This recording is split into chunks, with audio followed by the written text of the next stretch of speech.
So now we're getting to, this is iMANiAC 5. We're getting to 2008. January 2008, when I broke the Trinity chord and the rally chord, and maybe the chord of love, and I challenged you guys for a number of contests. I challenged you. Well, I said I'm running for it. I challenge you to find the sanest men on the planet.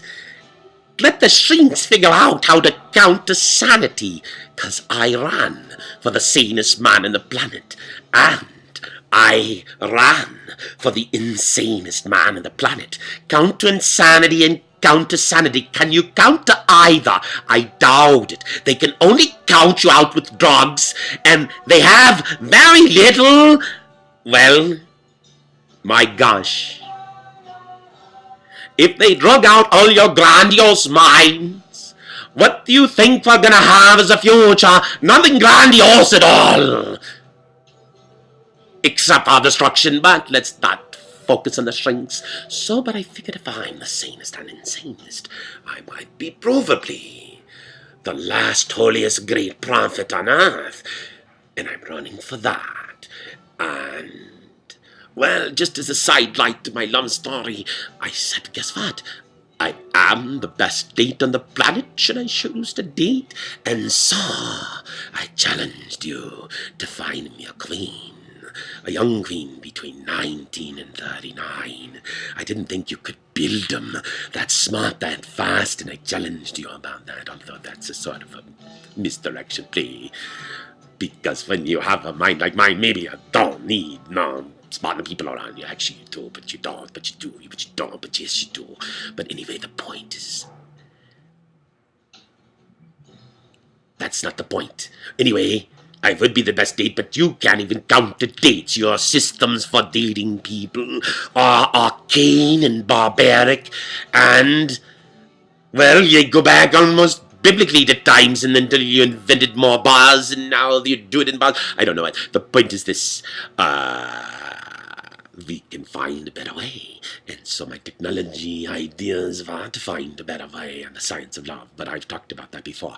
So, then, after you started stealing from me and Neville Drive and driving me out with crimes and stuff, I couldn't handle it anymore. And I hit the road, Jack. I hit the road, and I went home to Venice. Oh, and I was going down Venice Beach in the middle of the night, and at the top of my lungs, I was yelling, "They're all becoming angels now. They're all becoming angels now." Nobody picked me up there in Venice Beach. I guess that's just part of the norm.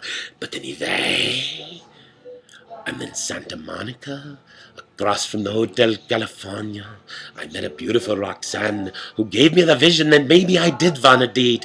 But anyway, got kicked out of that little place before we got to see the next morning. But she touched my mind and heart, and she touched me on the arm a lot. And I figured, well, because in the beginning I figured I couldn't even ask a woman out, because if I had a plan to buy the world, well, I don't know what that means. But it might be sexual harassment to ask a girl out. Anyway, I wasn't interested then, and I'm only partially interested now, because I don't want a girl in your reality. I only want a queen in mine. But that's part of the story. So I hit the road, Jack, in 2008, and I went to Venice, and then after I lost Roxanne, I hung out a little bit down there near Marina del Rey. I had to wait for drilling because I lost my key to my box where I put my money, and it got really complicated in Wells Fargo to drill your own money out of your bank because you lost your key. Anyway, I finally went down to the airport, cashed in my American thing, and got a free coach ticket to New Zealand and Australia and back. And what happens? Then I said, I don't want to go, coach. So I went crazily up to Qantas and paid $18,000 for a business class ticket, and I could have flown free coach, but I said I wanted to get treated to business class. And so I bought it, and then I won the way. I went to currency exchange and declared my money, and where do I declare my money, and it's all complicated. And then I also went to TSA and said, what are the rules for flying? Because I hadn't flown for years. And I asked the ladies, and they didn't give me the rules. And one lady, after a couple of times, I asked her, she says, well, ask me again, I'm going to call the police on you. Why should I get the police called? I haven't flown since you changed on the rules, and I was looking for the rules, and I just had gone to the 99-cent store with 2 giant cheap pieces of red luggage and filled them up with Cadillac dog food and waters and trinkets and toys and all kinds of crap. And, well, that's a long story, but anyway, nobody told me the rules. And anyway, I'm on the plane, and I simply asked the guy, because I wanted some sleep, I asked them, bring me a beer of 10 minutes until I tell you no. But after a beer, he didn't bring me a beer, and I was going asking for beers, and it was like working in coach for his job when I paid $18,000 for business class, and I got no service. Anyway, I wasn't like that at the plane, but in my mind I was a little upset at the kind of service that Qantas was giving me for $18,000 when I could have flown coach for free. Anyway, so along the way I decided to walk around after getting up one of my beers, and I walked upstairs, and this lady comes to me and says, you mustn't run around the plane. And I thought she says, you must run around the plane. Now, in hindsight, I realized a couple of weeks later, she was one of those weird people with an accent, and she had no unt in your mustn't. She was a mustn't, and mustn't sound like a must. So I walked around the plane, because I wanted to walk around the plane anyway. So that's the only weird thing I did it, and then I went back to my seat, and then I get to the other side of the plane. I get escorted. They look through all my stuff for 2 or 3 hours. I haven't had any sleep. They're looking for my stuff, and they're saying, you can't have this. It was a bottle of water. I didn't know that. They wouldn't tell me the rules. Anyway, I couldn't have a bottle of water. I couldn't have this. And they took through all these 2 suitcases of stuff. And then after all that, I said, wait a minute. If I couldn't have that can of dog food, why could I have this kind of dog food you left in here? Or this water? And anyway, finally they cleaned myself out of all this stuff. And then I got to get to immigration. And they sit down, and I'm sitting in immigration for a long, long time. And then the guy from immigration says, just a moment. And then a long, long time he says, just a moment. And I just know a moment in New Zealand is a long, long time.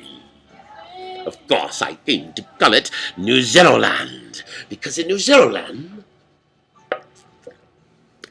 they told me, they kept saying just a moment, and finally I got a little frustrated. I hadn't any sleep, they were keeping me up. I wanted to go find a hotel room and crash, and all they're saying is just a moment. And so I said, listen, I don't want to come to New Zealand.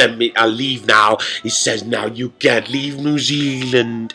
And then I said, okay, let me in. And then he says, no, you can't come into New Zealand. You can't leave. You're going to jail. And so they sent me to jail for 2 days. It could have been longer, I don't know. They sent me to jail, and then their mind police came in from their mental institute to evaluate me. And I simply told them, I take the fifth. I don't say nothing. And he says to me in the mine jail, if you take the fifth, you'll go immediately to mental hospital. Do not pass go for a long, long time. I said, I take the fifth. And so, about 2 days of jail, after torturing me, they started by torturing me, didn't feed me for a long, long time, and then finally they're feeding other prisoners, driving by food and then cakes, and ignoring me, and not feeding me, and ignoring me, starving me, torturing me with no trial.